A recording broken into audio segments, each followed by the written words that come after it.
Hello and welcome back to UnHerd. So in just 2 weeks' time, the world will be waking up, most likely, to a new president-elect of the US. I say most likely because there is a chance that there is no clear winner by that stage. But in any case, it will be a momentous event, and it is quite possible that the victor of that contest is Kamala Harris, someone we really don't know very much about.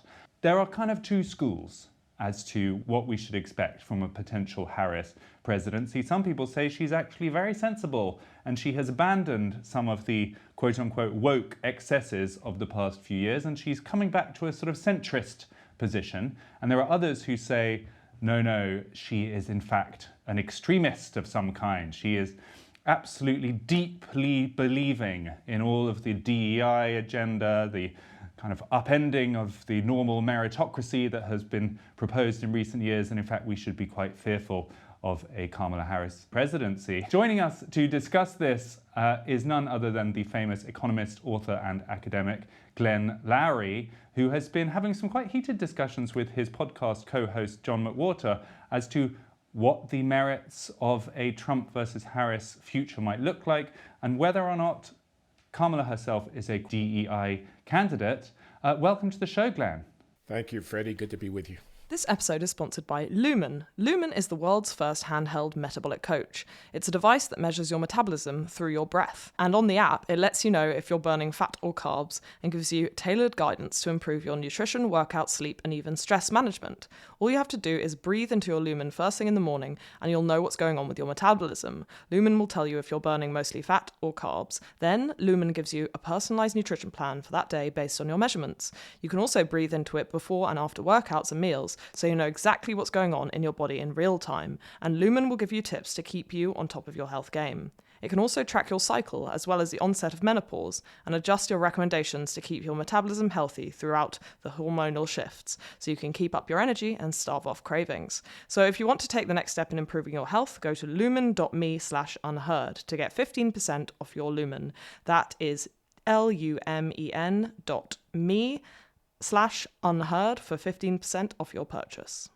To start broad, which of those two camps would you put yourself in? Do you feel that Kamala Harris is someone who still deeply believes in the quote-unquote woke ideas, including centering race and gender above merit, reorganizing society on first principles, those kinds of things? Or do you believe, as some other people do, that this new, more centrist version of Kamala is actually the real one? I don't think she's a radical. I think she's a pragmatist. She has herself said, when asked, what would you do differently than what Joseph Biden has been doing as president? Nothing comes readily to mind. I think that was nearly a quotation of what she said on one of the interview shows. I see her as in a way, a continuation of the sensibilities that have guided policy during the Biden administration, of which she has been second in command. I expect that she would probably, without the electoral pressures of having to appeal to the center of the distribution of opinion, tack left. I don't expect her to be an extremist. She says, and again, I quote her practically, she says, I may have changed some positions, but my values haven't changed. I take her at her word about that. She looks to me like a pragmatic center, left of center slightly, Democrat, and I don't expect anything from her that's not consistent with that characterization.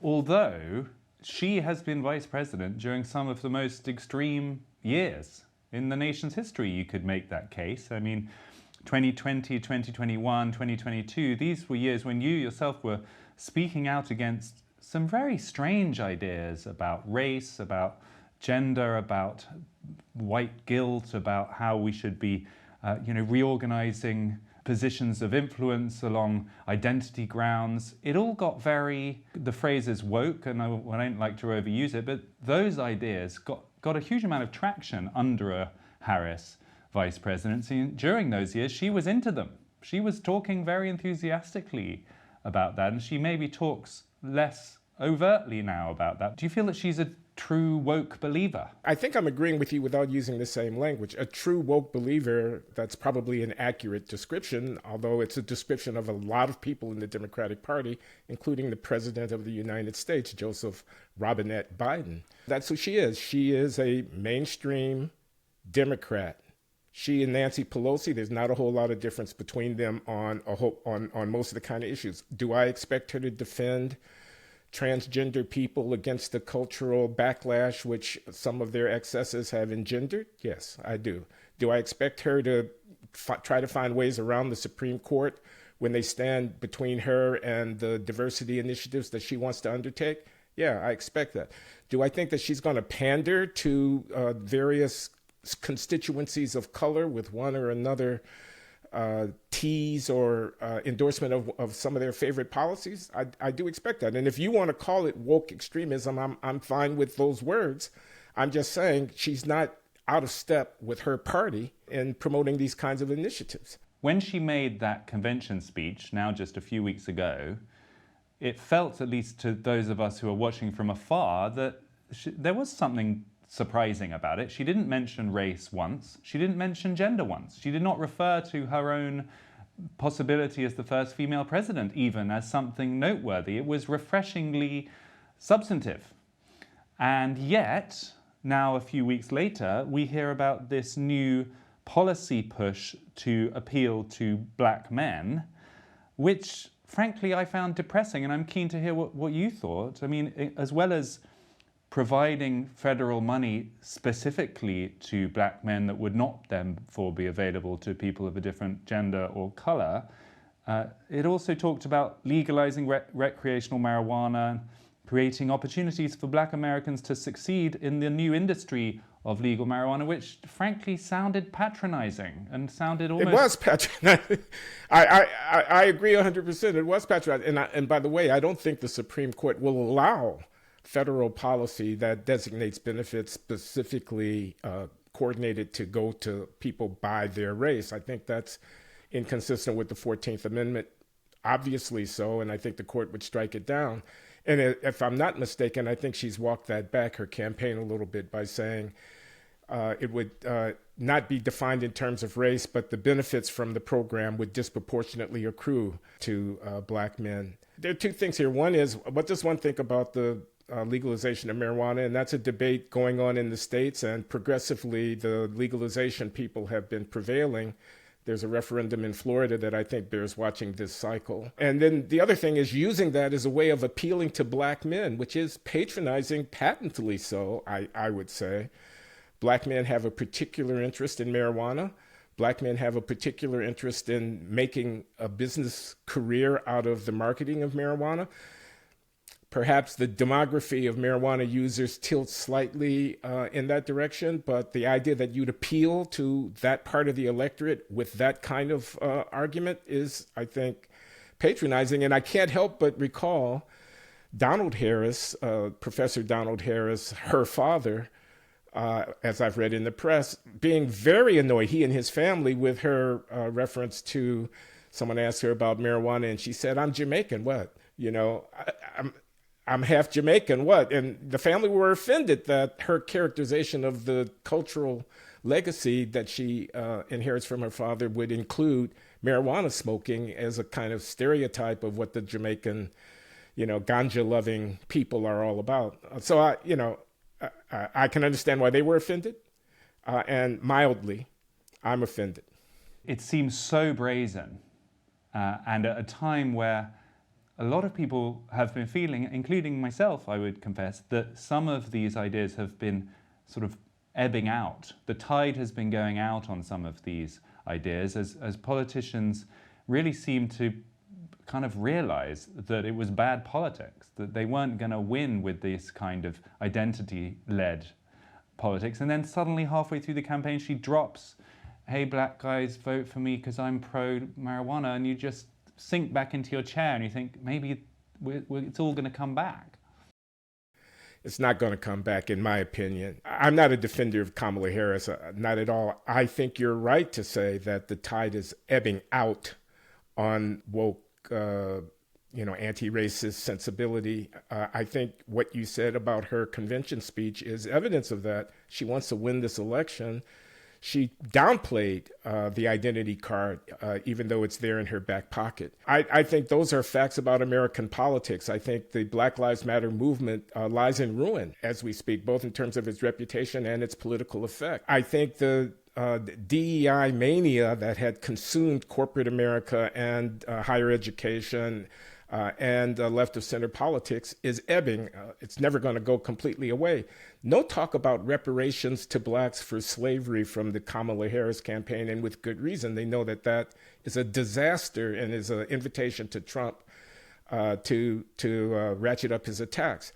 So I believe the tide is turning on DEI, regardless of whether or not Kamala Harris wins election. But I do believe that she and Joseph Biden are pretty much in sync with one another on these issues, that it's a part of the Democratic Party's core set of beliefs, these policies. And if the Democrats win, these policies will be kept alive one way or another as best they can in the face of what I think is inevitably a tide that's turning against them. Just to complicate matters somewhat, and at risk of being accused of now bringing up woke ideas, do you think Kamala was a DEI hire?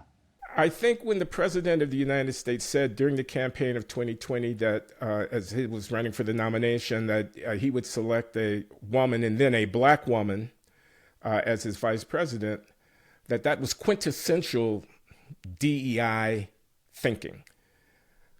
Who cares whether or not the vice president of the United States, the successor or heartbeat away from the Oval Office, is a black woman or a white woman or a woman at all, for that matter? Don't you want the person best qualified to assume those awesome responsibilities to be sitting in that position, or at the very least, the person most likely to ensure your election by enhancing the support that you'll draw to the ballot box? I don't think Kamala Harris was either of those things, frankly. But so it was. It was in keeping with the spirit of Biden's 2020 campaign and the spirit of that year, the summer of COVID, the summer of George Floyd, etc.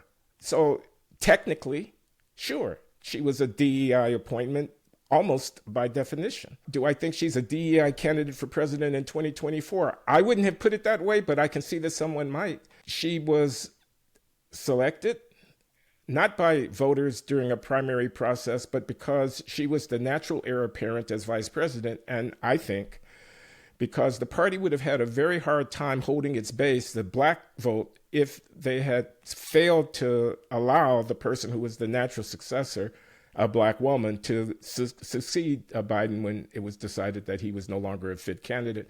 So they were kind of stuck with her. I don't think she is the best, most effective Democrat to run for president in this cycle, but I think she is an African-American woman standing in the line of succession who they dare not have said no to. They didn't pick her because she was the best candidate. They picked her because she was unavoidably the person who, if they did not pick, they would have had a rebellion in their ranks from the black electorate. So if you want to call her a DEI, I mean, that's not my preference, but I think it's an accurate description of the situation. Is there an argument that every vice presidential pick is a DEI hire in some way? I mean, you've talked about how maybe even J.D. Vance is a DEI hire. You normally pick someone that appeals to a demographic, don't you? You're picking the particular state that you want to appeal to, or you're picking someone who by their heritage is going to shore up a part of your base that you're uncertain about. Maybe that's classic VP pick across the ages, and that Kamala is no different. I could see someone saying that. And I think I could probably agree with it, that in principle, the motives for choosing a person as your running mate are varied, and among them are the extent to which they will appeal to certain parts of the electorate, and some of that appeal could be based on identity, could be based on being a Catholic or being a woman or being a black or being a Latino, or being someone from the Midwest or from the hill country of Kentucky who's pulled themselves up, being a working class, self-made. Sure, these identity factors will feature in, and that's one of the reasons why I'm not keen to dwell on the DEI dimension of Kamala Harris and more interested in the fact that she's basically Joseph Biden 2.0. So if you like what you got with Joe Biden, vote for Kamala Harris. If you don't, well, don't vote for Kamala Harris. So you've teed me up there, Glenn, on the million-dollar question, which is, what is the better outcome in this election? Where do you come down? How grave do you think a Trump victory would be? I know John McWhorter, who you talk to often, is very, very anxious that it would be a threat to democracy. It would be a triumph of the worst forces in society and the rest. Are you as worried as him? I don't agree with John about this. I'm not saying who I vote for, Freddie, not to you or to anybody else.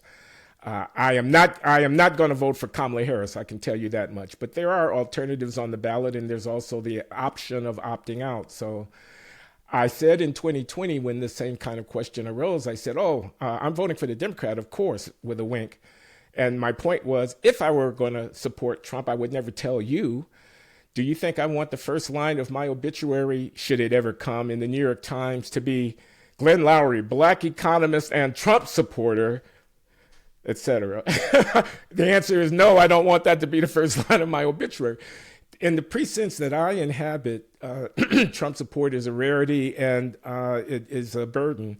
So I'm not saying that. But on the other hand, I will say he was president for 4 years and the sky didn't fall. He was president for 4 years, and except for a world historic pandemic, the economy was doing just fine until COVID hit. He was president, and the country didn't get into endless conflicts with adversaries spread far and wide, and so on. He actually has been president, and the disaster that you tell me would befall us were he to be reelected didn't occur.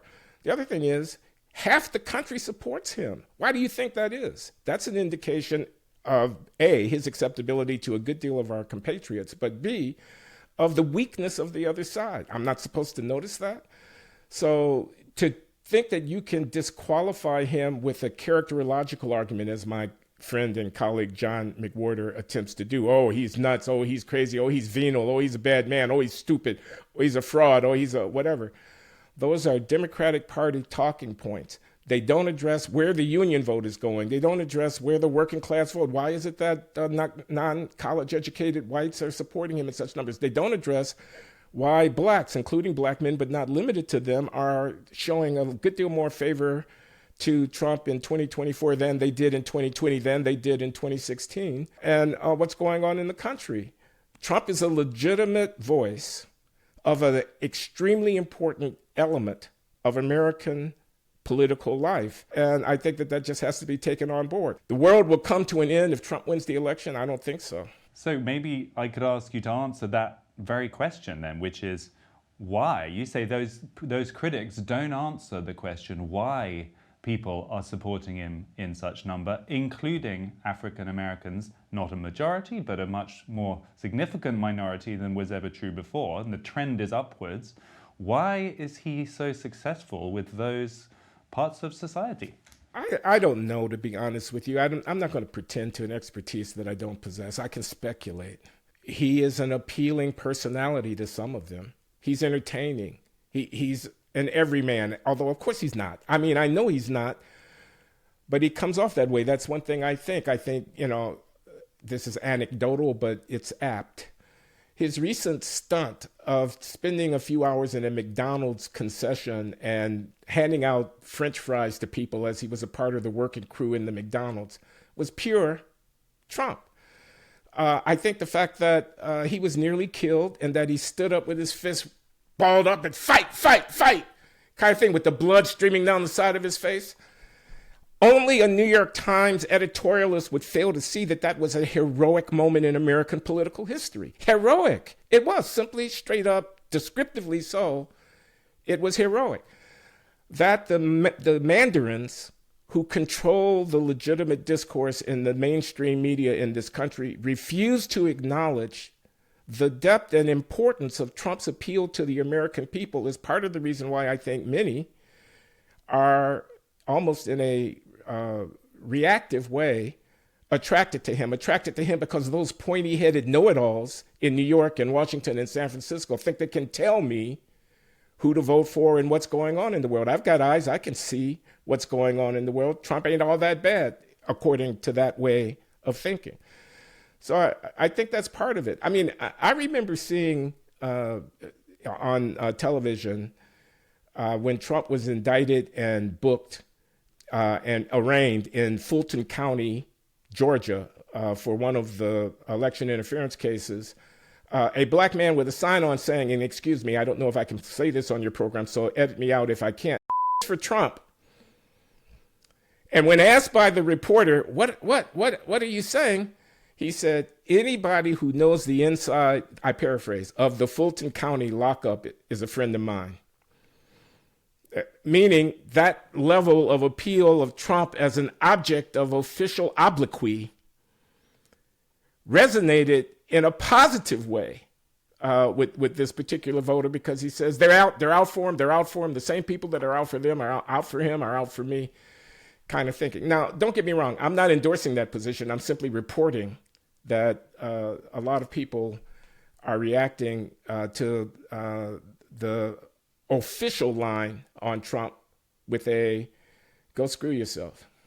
So I'm now going to make the argument against him for a moment. I look forward to the comments underneath this video saying I've now become a kind of never Trumper activist or something, but those characterological, as you call them, flaws, which you don't think are legitimate grounds to, remove him from respectability as a candidate, I guess the argument is when that character comes into contact with important decisions, particularly as we saw in January the 6th, questions that might, diminish his own power, what might happen? And maybe a second-term Trump who has even less to lose could be more reckless, could be a scarier person. That doesn't seem an outrageous worry. I'm trusting the institutions on that. I actually agree with the January 6th point, and I've said this many times. I said, even though I'm arguing with John McWhorter, my conversation partner at my podcast, about Trump, saying you ought to ask yourself why so many people support him, I thought he should have stepped aside when he lost the election. He lost the election. He went to court. The courts wouldn't hear his case, or they rejected his claims. And he persisted. He persisted in extra constitutional means, employing extra constitutional means to try to alter the processes that would have led to the endorsement of the voters' choice in that election. You could say, I could understand it and agree, perhaps. That's disqualifying. A person who would behave like that in that office ought not to be back in that office. I think that's a perfectly legitimate argument. But I'm standing here to tell you it's been made, and it's been made, and it's been made, and he's on the verge of winning this election. According to the tea leaves that I'm reading, he could easily win this election. So I shudder a little bit for my country at that thought. Are you worried by what appears to be an increasingly vocal, somewhat racist, at least unpleasant strain on the political right that seems to be more visible on social media networks like Twitter, X, and really feels like it's come out of the woodwork in the last couple of years? Do you observe that? Are you worried about it? And what do you put it down to?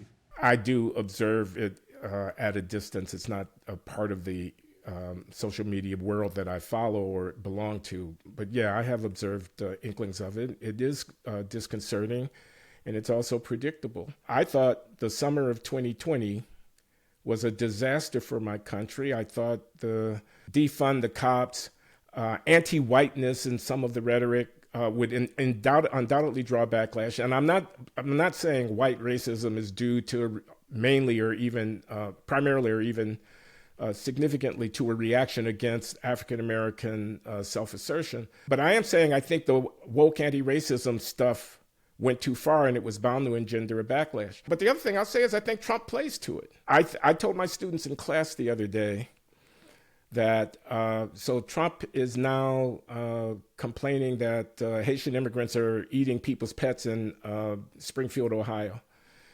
And he's complaining that Venezuelan gangs have taken over the city of Aurora, Colorado, because they've occupied some housing units and are intimidating people. These are obviously falsehoods. These are exaggerations that the local authorities in those respective municipalities have renounced, denounced, and rebutted. Why is he doing it? My answer is, one reason could be, well, he's just a dyed-in-the-wool racist and he's an idiot and that's why he's doing it. Another answer, and it's my answer, is that he's actually cleverer, more clever than you give him credit for. He's counting on the hysterical reaction to these remarks to engender support in his base and allied parts of the electorate.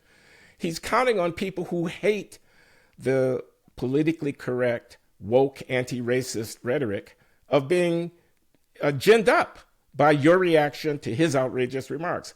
That's not a defense of the remarks. It's an explanation of them, and I think there are reasons for taking it seriously. So I'm not sure I answered your question. I think you asked me, was I alarmed? Yes, I'm alarmed.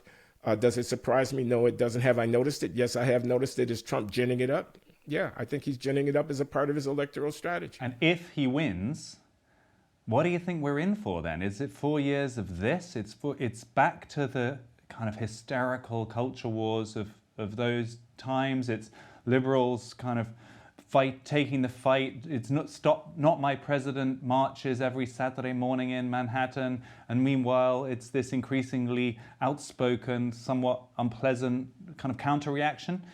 Is that what we're in for? Or might it be surprisingly peaceful if he wins? I mean, what should we expect, do you think? Well, I don't think there's any good outcome from that point of view, from the point of view of domestic tranquility. I think if Trump wins, there will be a vicious, sustained, vituperative backlash against him. Not my president is the least of it. There could be violence in the streets. I don't want that. I'm not predicting it. It could happen.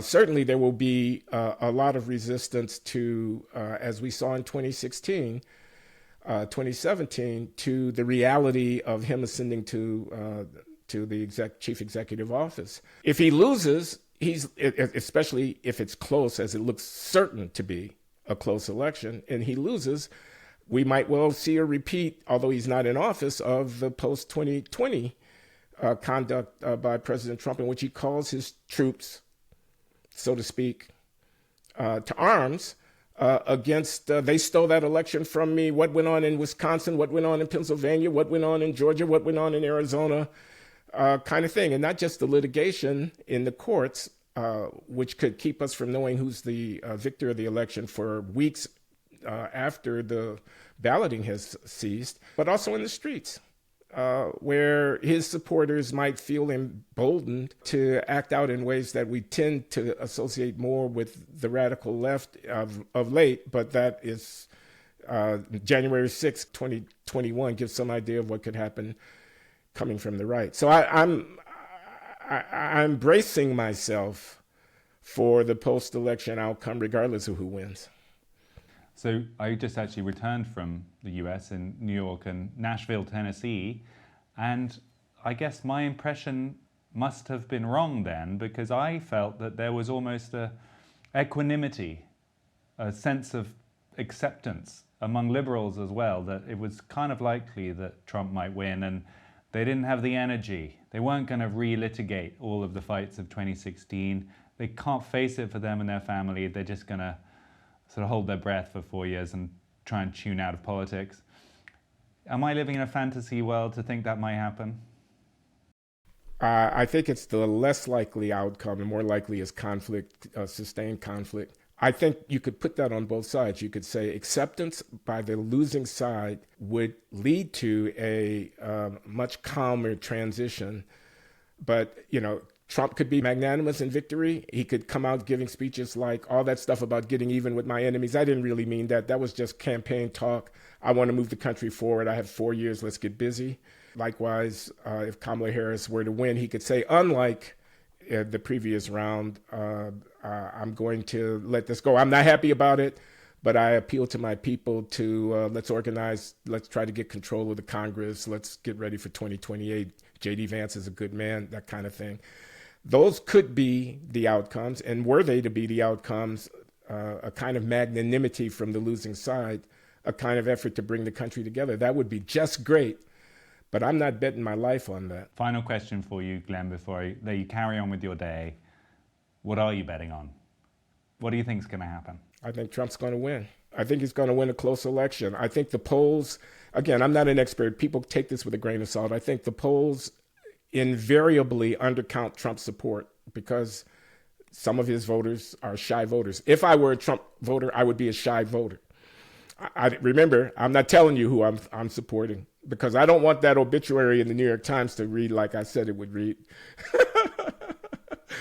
I flatter myself. Your assessment is that it's now very likely that he wins. I think he's going to win a close election because I think the official accounts of where things stand invariably are understating his support. That's been the case in elections past. I think he probably will not win the popular vote. When you count all the heads, there will be more votes for Kamala Harris than for Donald Trump. But I think he's going to win the Electoral College vote because I think some of these closely fought swing states, Pennsylvania, Wisconsin, Michigan, Arizona, Georgia, etc., are going to go his way. And he only needs a few of them to do so, given the solid support that he has in the South and in the middle of the country, west of the Mississippi. Again, I'm not an expert, I say for the final time, but it looks to me like Trump is the odds-on favorite. Professor Glenn Loury, thank you so much. Whatever happens, it's going to be fascinating, and we're going to definitely try to get you back to survey the ruins, look at the wreckage with us after the election happens. I'd love to come back. Thanks, Freddie. Thank you, Glenn. That was the wonderful Professor Glenn Loury, economist, a much storied academic and author, the first ever African-American tenured professor at Harvard University, someone who has lived through culture wars, arguments about race, those kind of things, decades before they were in the mainstream, and has a generosity and breadth of perspective that many of us, I think, could emulate. Thanks to Glenn, and thanks to you for tuning in. This was UnHerd.